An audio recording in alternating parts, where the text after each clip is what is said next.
Hello and welcome back to FranklinCovey's On Leadership series. My name is Scott Miller and I am privileged to host what is now the world's largest, most subscribed to weekly leadership podcast on behalf of the FranklinCovey Company.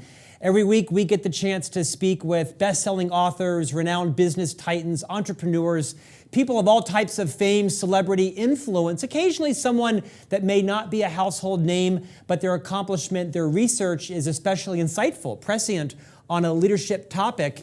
And we typically pride ourselves in selecting new, fresh guests, if you will, for each episode. And then there is the rare occasion when one of our friends or previous guests has written a new book or has a new concept that we think is so relevant and needy to the millions of people around the world that are consuming this podcast, watching it on video, or listening to it on their platforms, that they invite that person back.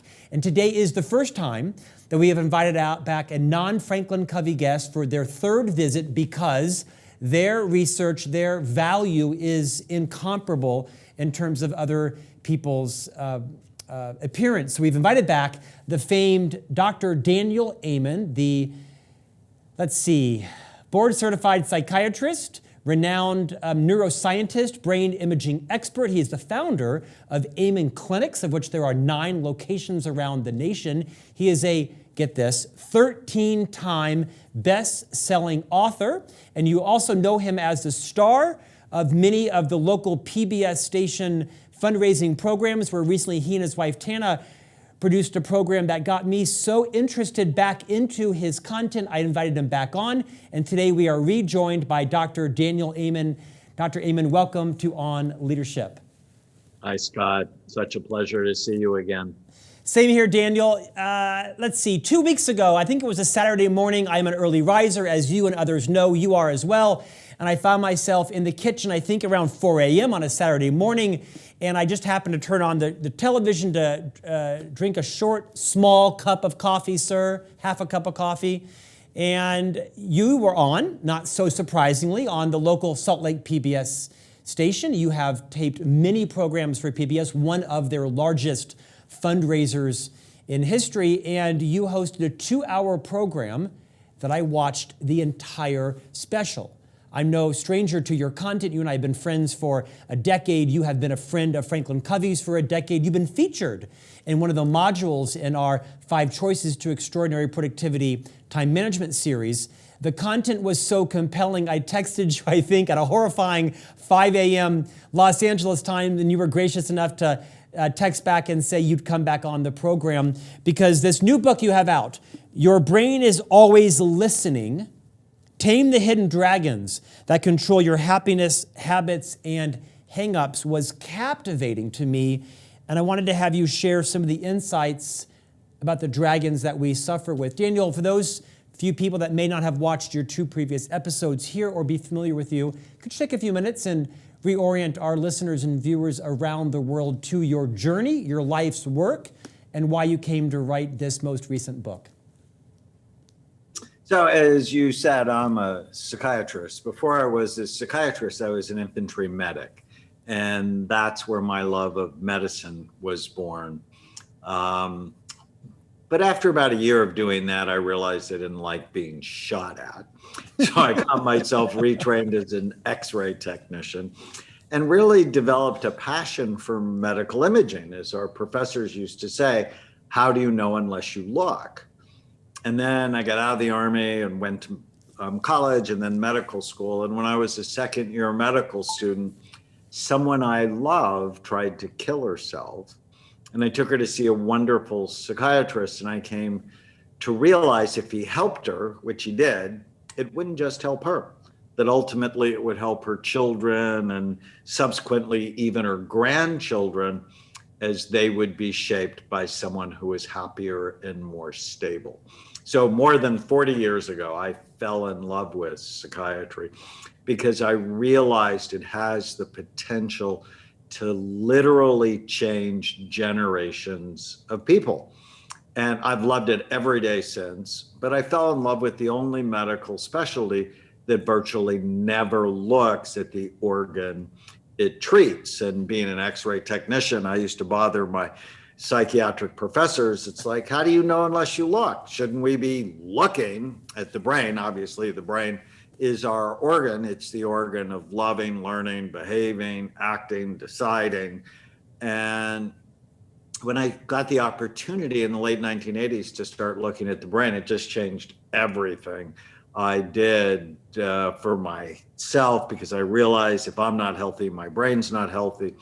Changed everything for my children. If you dated one of my children for 4 months, if I thought you might stick around, I was scanning the people they were dating. I got divorced in 2000, and I told myself if I was going to get married again, the first naked part of her I wanted to see was her brain.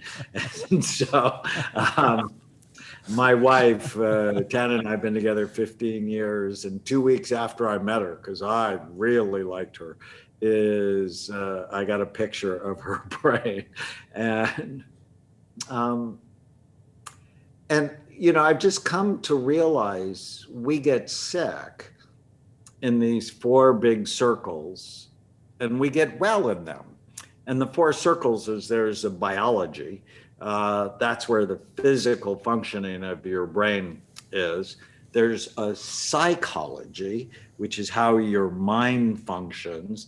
There's a social circle, and there's a spiritual circle, which is why the heck do you care? And your brain is always listening, talks about those circles. And I use the metaphor of dragons breathing fire on your emotional brain. And I got this idea from a friend of mine, Sharon May, who's a relationship psychologist.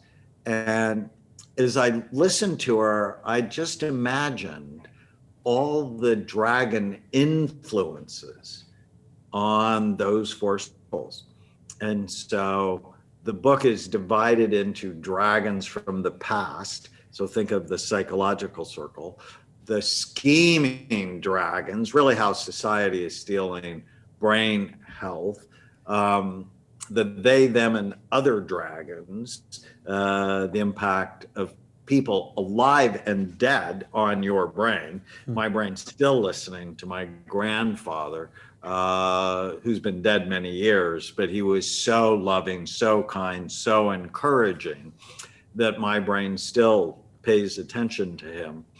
And I talk about the dragon tamer, which is the front part of your brain. And so it's a fun book. It's very practical.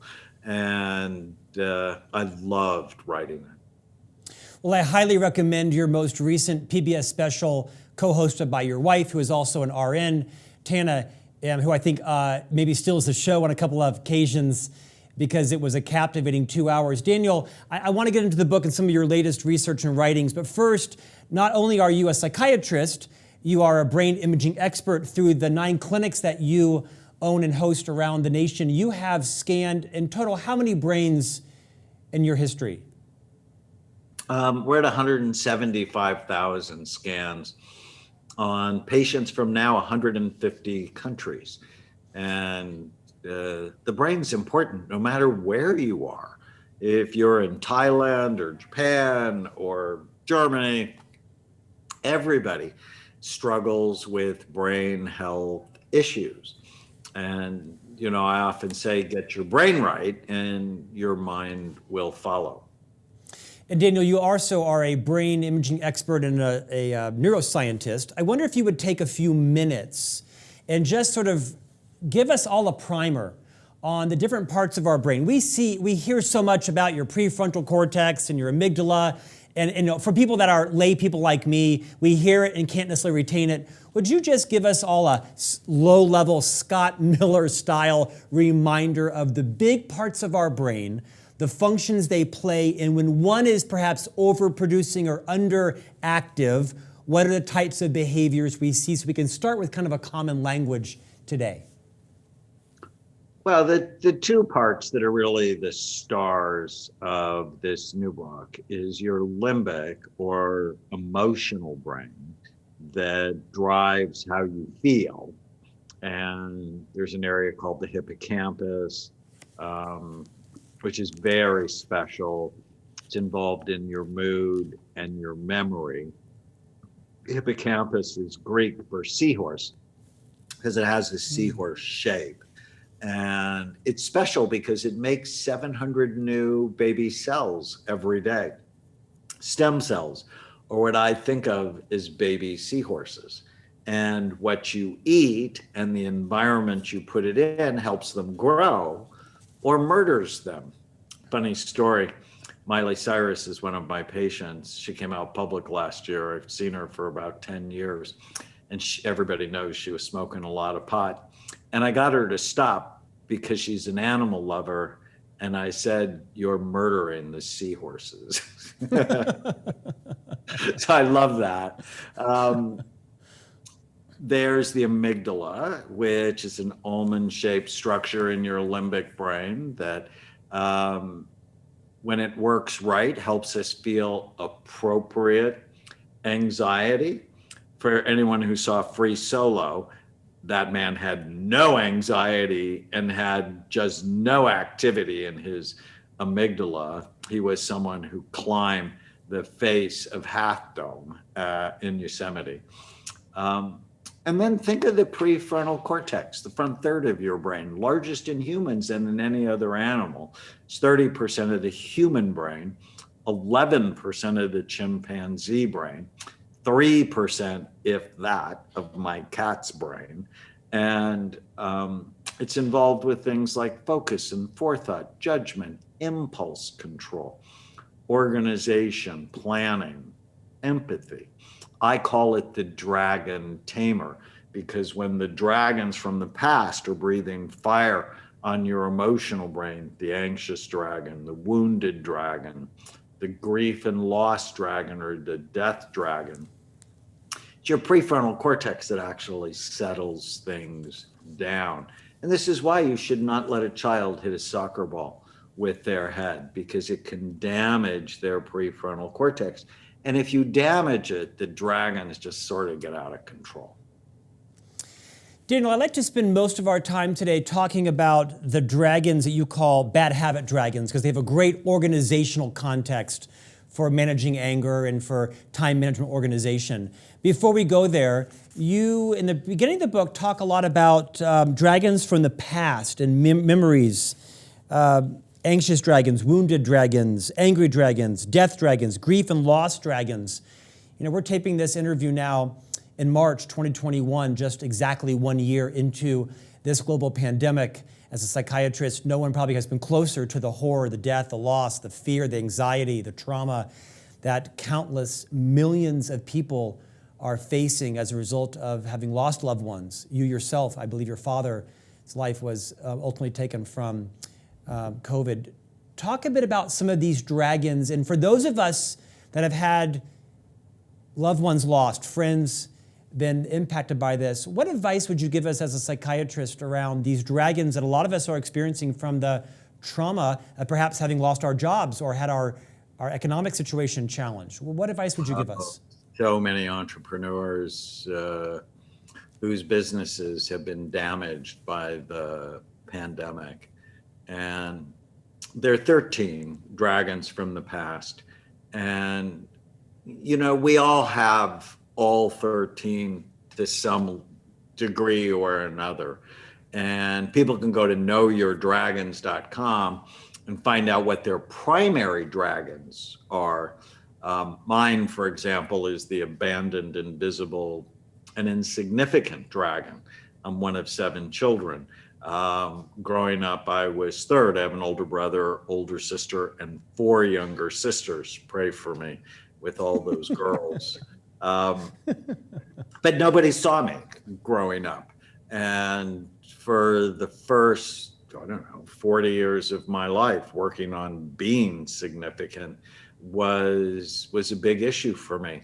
For each of the dragons, I talk about their origin stories, how they're born, what triggers them, how they cause us to react, and how to tame them, even what movies they like. So the abandoned, invisible, and insignificant dragon loves underdog movies.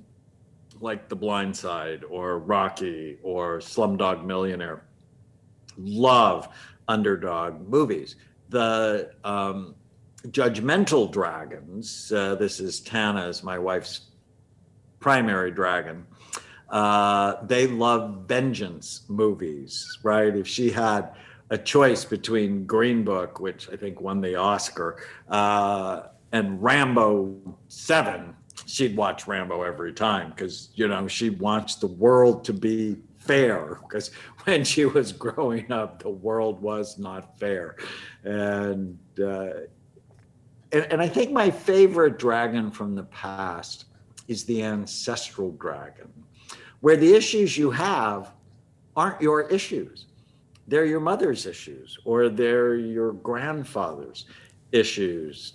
For example, Tana's grandmother grew up in what is now Lebanon during World War I, when they were having a great famine. And she was actually lost in the mountains for 3 days when she was 5 years old. So clearly traumatic, and she suffered with PTSD her whole life. Well, when the pandemic started, in my house, we had a pandemic room because Tana's genes have been preparing for disaster for 3 generations. So sometimes the issues you have, they're just not your issues, and learning how to tame that dragon is really important.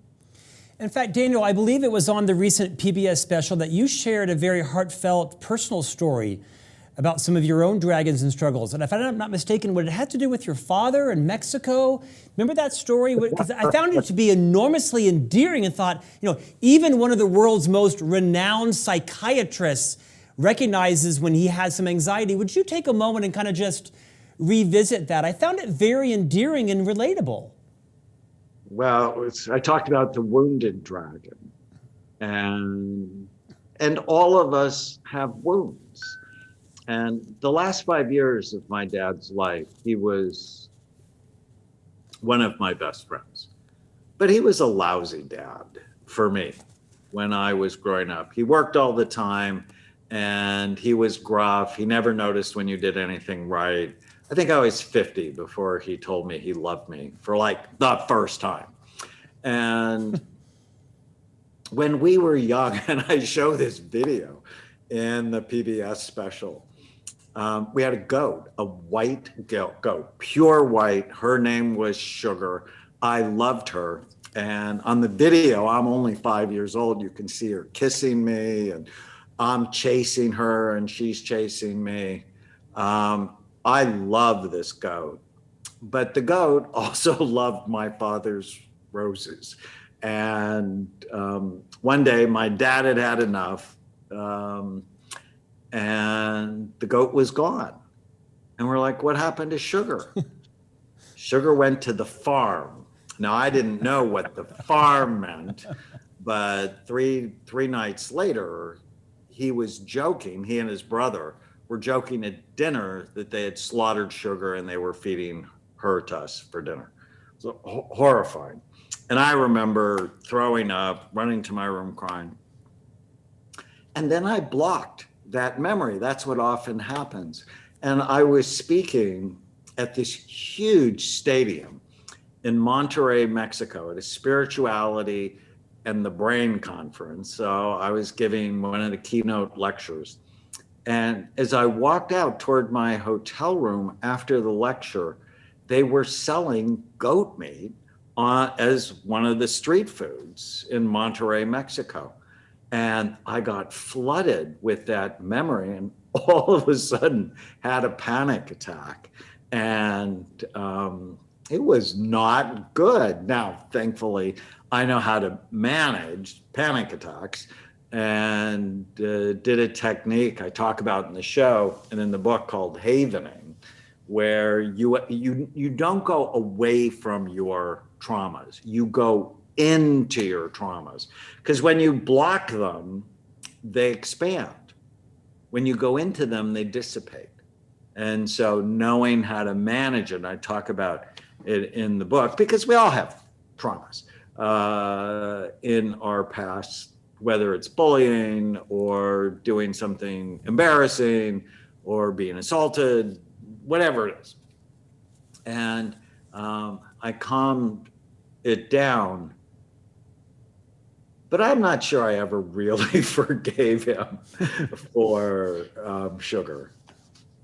Daniel, talk for a moment about death, grief, and loss and those dragons. For the people that might be listening right now that have lost a loved one, that have been in their family irreparably damaged for any number of reasons. They lost a child, they've lost a loved one. What advice would you give them on, I mean, again, this is a broad question I know, on how to heal, how to come to terms with the role that psychiatry or counseling could play in their lives? I kind of want you to give permission for people to go into their trauma and dissipate it. Well, two of the most important dragons during the pandemic are the grief and loss dragons. And it just doesn't happen when you lose someone. Like, you're right, I lost my father May 5th. It's also when you lose something important, like a job, or you lose an idea, like when you retire. I treat a number of Olympic athletes, and they're grieving when they're 24 years old. It's just amazing because they never planned beyond that thing they did, the intense training for. And when you lose someone or something important, it's so important to cry. It's so important to talk about it. It's also important, I tell this story, it's just heartbreaking, of Chris, who lost her 12-year-old daughter, Sammy, to bone cancer. And Sammy was in so much pain. Part of Chris was actually glad when she died, so she didn't have to be in so much pain, because bone cancer is it's just horrendous. And she didn't know how bad it would hit her, but she basically went to bed, drank a lot of alcohol, ate a lot of bad food, ballooned from 120 pounds to over 200 pounds.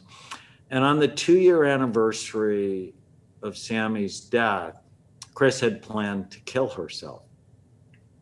But like you, in the middle of the night, she was watching television and saw one of my shows, Change Your Brain, Change Your Body. And 10 weeks later, she's telling me this story. And she said, well, I decided I'd get your book, and if it was a bad book, I would kill myself the next day. And I'm like, oh my God. It really sort of put some teeth into my writing sessions. But she said it was just so easy and so simple. And I realized I was handling grief in all the wrong ways. And so I stopped drinking, I stopped eating bad food, I put on walking shoes, I started walking, then I started running. And she said within 8 days, the cravings went away, the fog lifted. Of course, she still missed Sammy. But she said, tell the people you talk to never let grief be your excuse to hurt yourself. And I think that's just such smart advice. In the book, I talk about fix sleep first, and not with alcohol or marijuana. Then I give some specific exercises that can be helpful. But if your brain's not right, you won't process grief appropriately. And then one of the most interesting of all the dragons is the death dragon. And it's breathing fire around the world with the pandemic, even with 4 and 5-year-olds, because, they watch the news and they see death tolls. And it really freaks them out. Usually it pops up in midlife when you have parents that die, or you have the friends' parents who die, and you begin to go, is this all there is? And so you divorce your spouse, you get rid of your car and buy a Corvette, and then 3 months later, you trade the Corvette in because the suspension's not what you like. And so we typically think of it as a midlife crisis, but it can come early if there's a pandemic, or it can come early if you had a parent that was sick or a sibling that was sick or you were sick. So Tana's death dragon, Tana had cancer when she was 23, and it came and bit her early.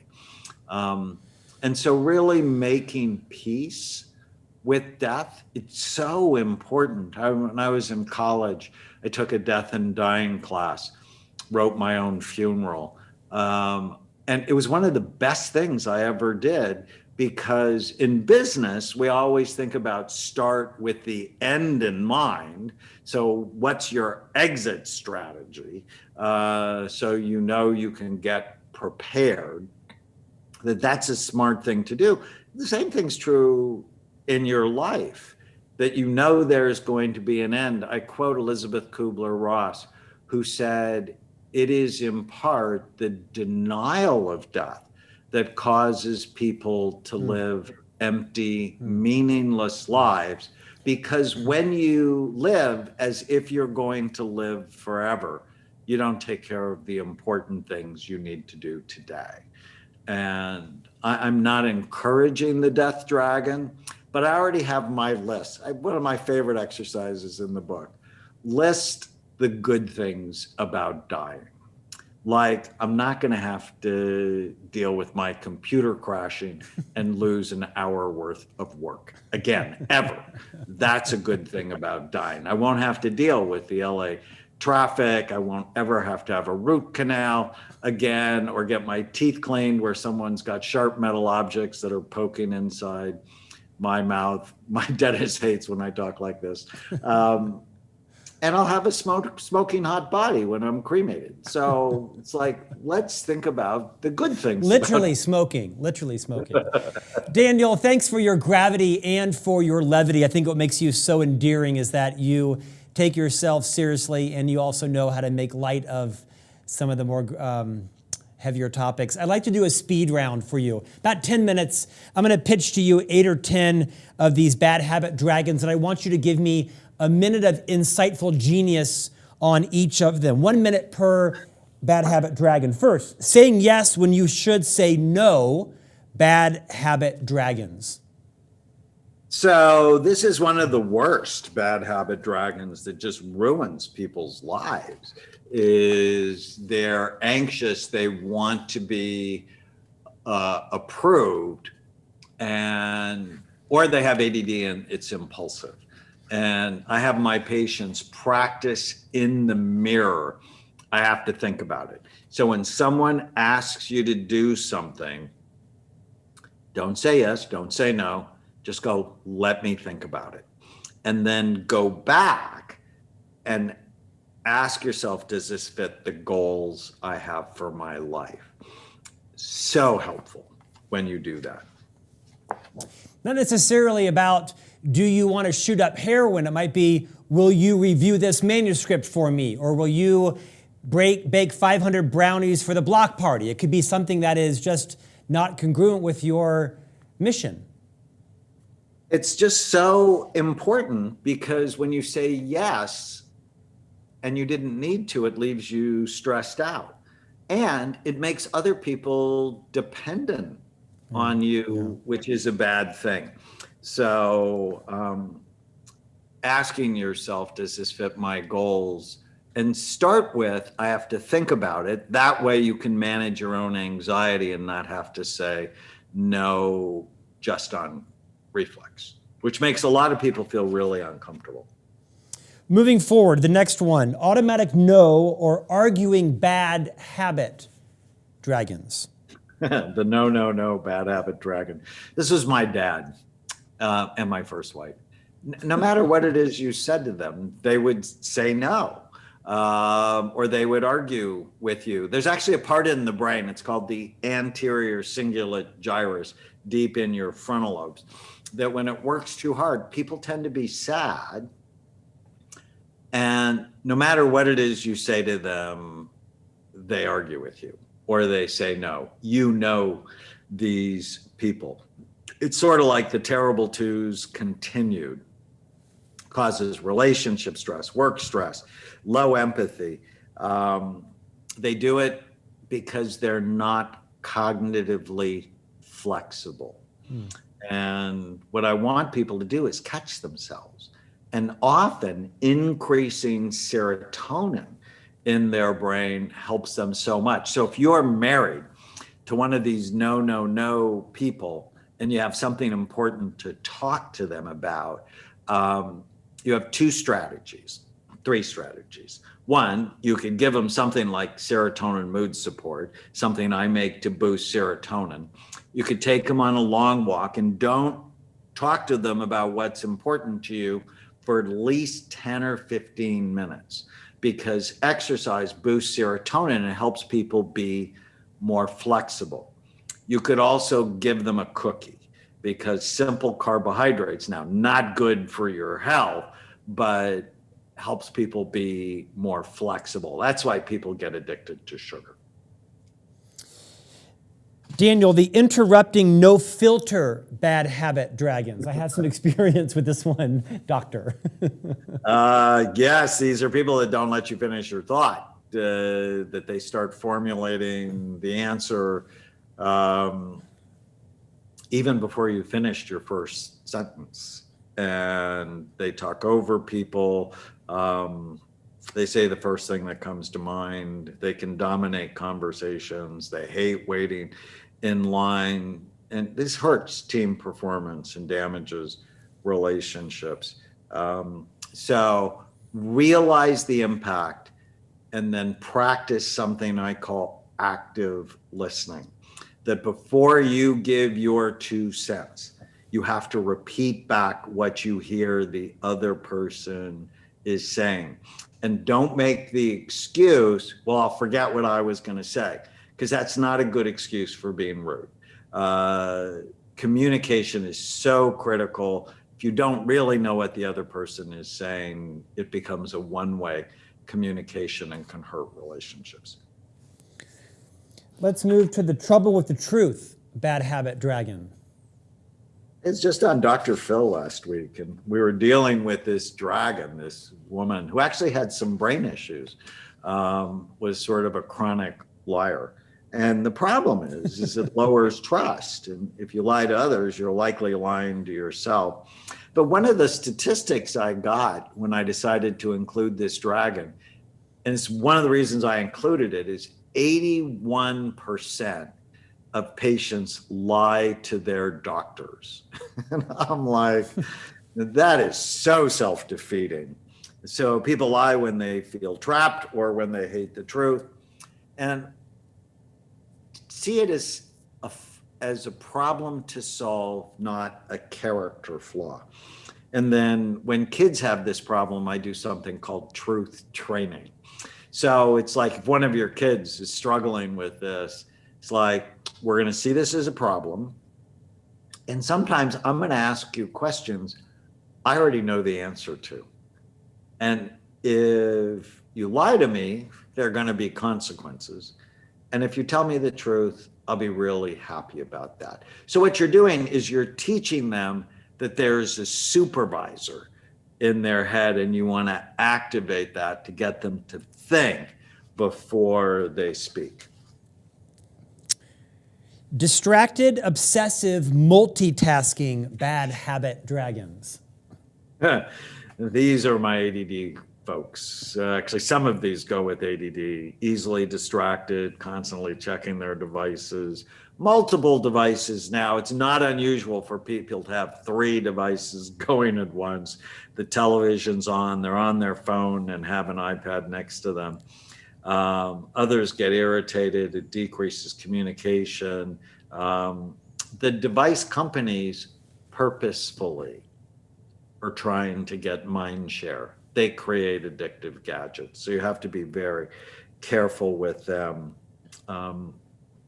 So put things on airplane mode when you need to get work done.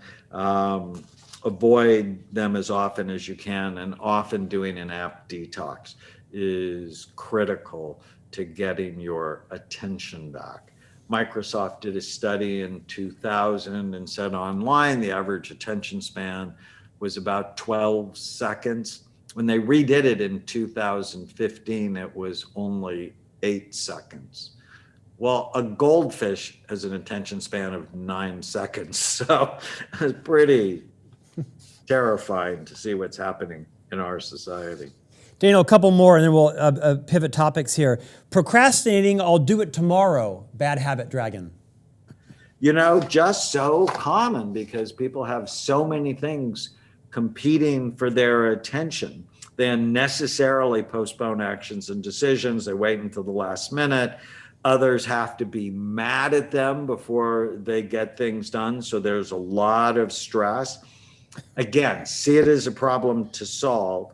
Know what you want. And we actually wrote about this in the 5 habits. Get a to-do list, but also a stop doing list.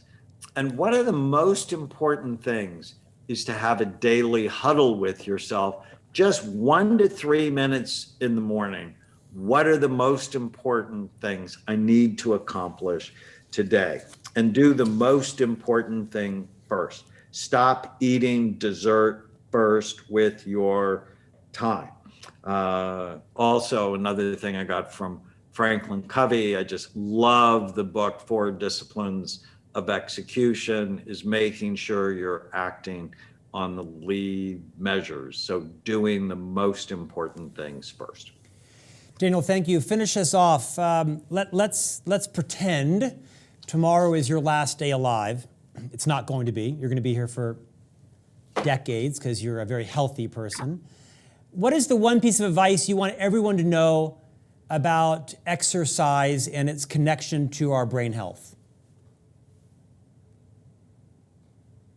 They could put exercise in a pill. Somebody would make billions of dollars. The health benefits are spectacular. The best kind of exercise, though, is coordination exercises. People who play racket sports live longer than everybody else, way longer than people who play soccer or football, longer than swimmers and runners.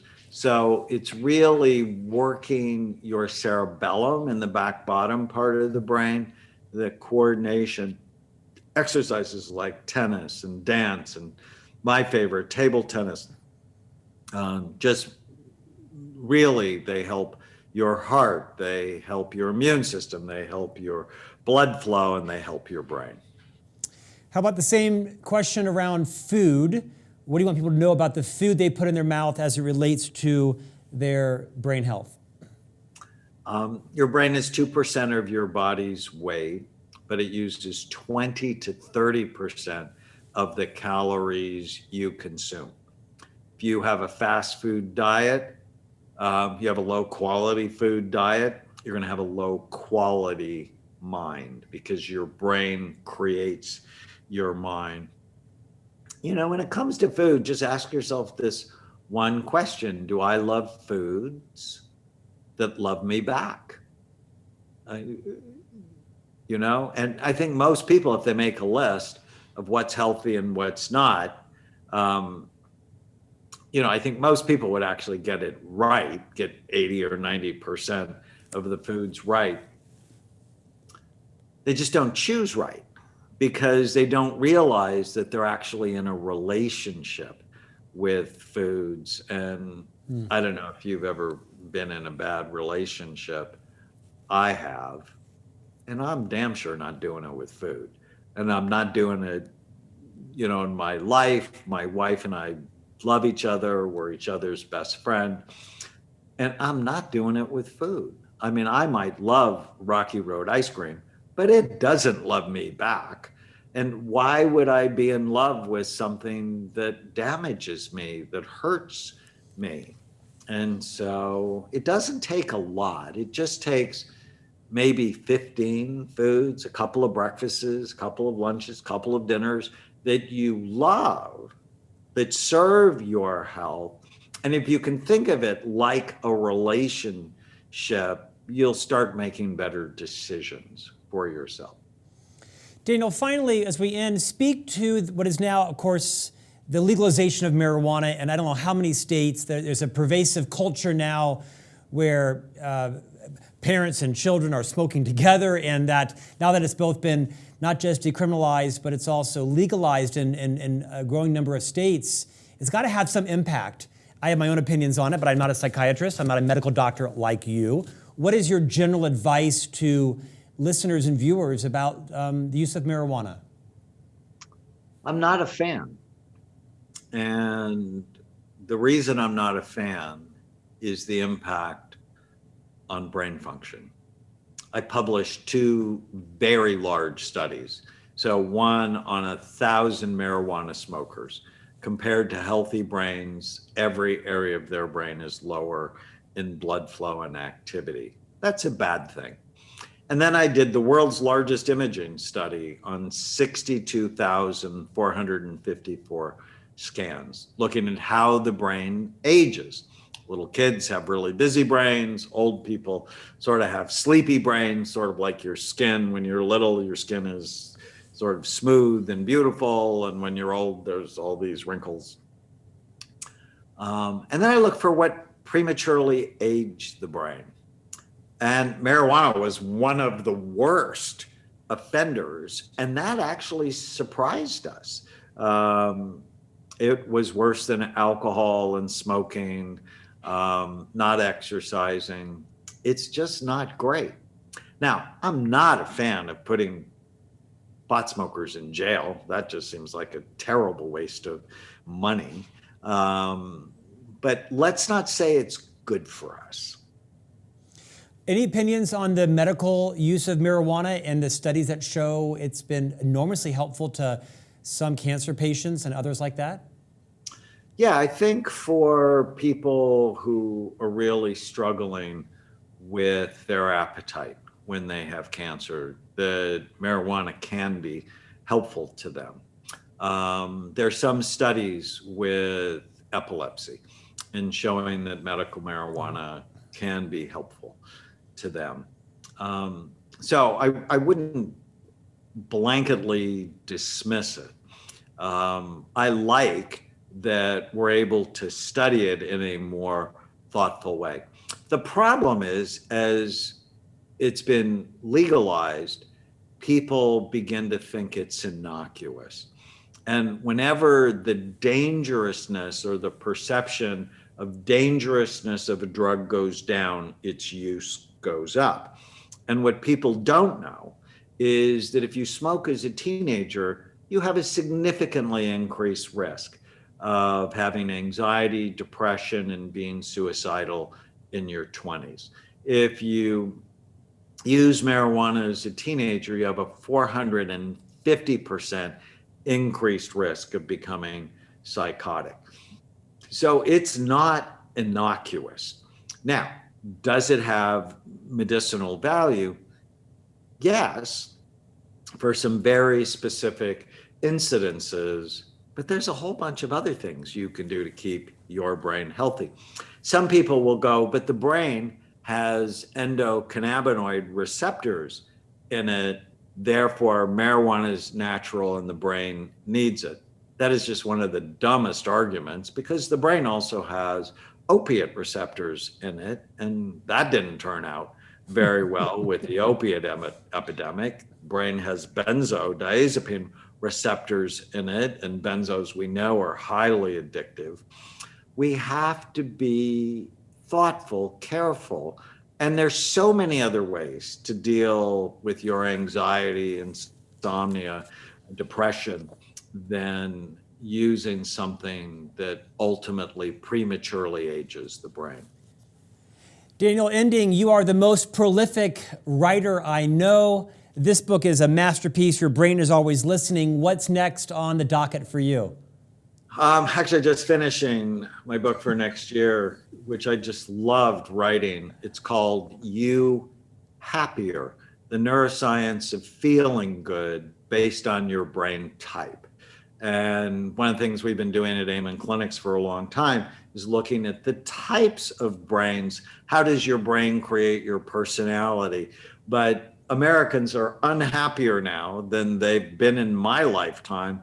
And I thought, well, wouldn't it be fun just spending 6, 8 months thinking about happiness?